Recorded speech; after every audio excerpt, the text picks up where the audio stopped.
আসসালামু আলাইকুম বন্ধুরা, আশা করি আপনারা সকলেই ভালো আছেন। বন্ধুরা, আজকের এই ভিডিওতে আমরা হযরত ওমর রাদিয়াল্লাহু তাআলা আনহু ও এক রাখালের একটি শিক্ষণীয় ঘটনা সম্পর্কে বলতে চলেছি, যা শুনে আপনার মন ছুঁয়ে যাবে ইনশাল্লাহ। তাই চলুন ভিডিওটি শুরু করা যাক। হযরত ওমর রাদিয়াল্লাহু তাআলা আনহু ছিলেন ইসলামের দ্বিতীয় খলিফা এবং প্রধান সাহাবীদের মধ্যে অন্যতম। আবু বকরের মৃত্যুর পর তিনি দ্বিতীয় খলিফা হিসেবে দায়িত্ব নেন। ওমর রাদিয়াল্লাহু তাআলা আনহু ইসলামী আইনের একজন অভিজ্ঞ আইনজ্ঞ ছিলেন। ন্যায়ের পক্ষ অবলম্বন করার কারণে তাকে আল ফারুক অর্থাৎ সত্য মিথ্যার পার্থক্যকারী উপাধি দেওয়া হয়েছে। একবার হযরত ওমর রাদিয়াল্লাহু তাআলা আনহু সফরে বের হয়েছিলেন। দীর্ঘদিন যাবৎ পথ চলার পরে ইতিমধ্যে তার খাদ্য ও রসদ ফুরিয়ে যায়। তিনি বেশ কিছু দূর যাওয়ার পর তিনি দেখলেন মাঠে একদল বকরি ঘাস খাচ্ছে। তখনকার দিনে আরবদের প্রথা ছিল যে তারা মেহমানদারির খাতিরে মুসাফির প্রতীকদের বিনামূল্য দুধ পান করাতো। সেই মতে তিনি রাখালের কাছে গিয়ে বললেন, ভাই, আমি তো মুসাফির, আমার খাদ্য ও রসদ ফুরিয়ে গেছে, তাই তুমি আমাকে তোমার বকরির একটু দুধ পান করাও। হযরত ওমর রাদিয়াল্লাহু তাআলা আনহুর কথা শুনে রাখাল বলল, আপনি মুসাফির, আপনাকে আমি অবশ্যই দুধ দিতাম, কিন্তু সমস্যা হলো বকরিগুলো আমার নয়, এইগুলোর মালিক অন্য এক ব্যক্তি, আমি এইগুলোর রাখাল মাত্র।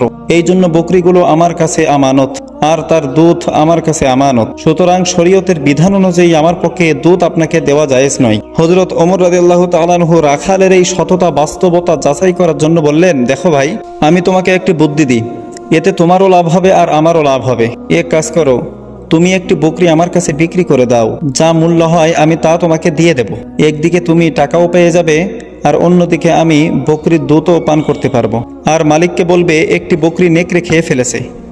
মালিক তোমার কথা বিশ্বাস না করেও পারবে না, কারণ সাধারণত মাঠে বকরির উপর নেকড়ের আক্রমণ করেই থাকে। রাখাল নীরবে হযরত ওমর রাদিয়াল্লাহু তাআলা আনহুর কথা শুনে বলল, ভাই, যদি আমি এ কাজ করি তাহলে আল্লাহ সুবহানাহু ওয়া তাআলা আমাকে ছেড়ে দেবে না।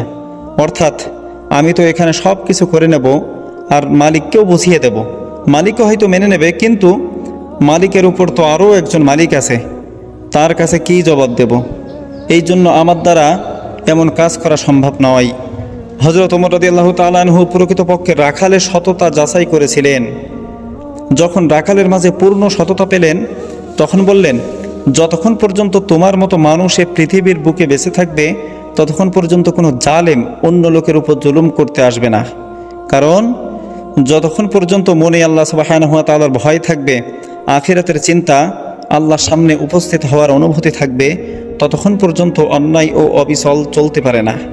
এটাই হলো পূর্ণাঙ্গ ঈমান, যে নির্জন মাঠেও তার মধ্যে এমন চিন্তা কাজ করে যে আমার কোনো কাজ আল্লাহ সুবহানাহু ওয়া তাআলার মতের পরিপন্থী যেন না হয়।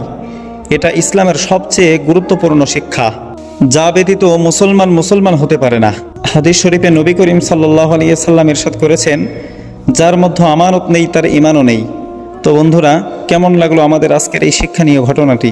আমাদের কমেন্ট করে জানাবেন এবং চ্যানেলটি অবশ্যই সাবস্ক্রাইব করবেন। আজ তাহলে এই পর্যন্তই। আপনারা ভালো থাকবেন, সুস্থ থাকবেন। আসসালামু আলাইকুম ওয়া রাহমাতুল্লাহ।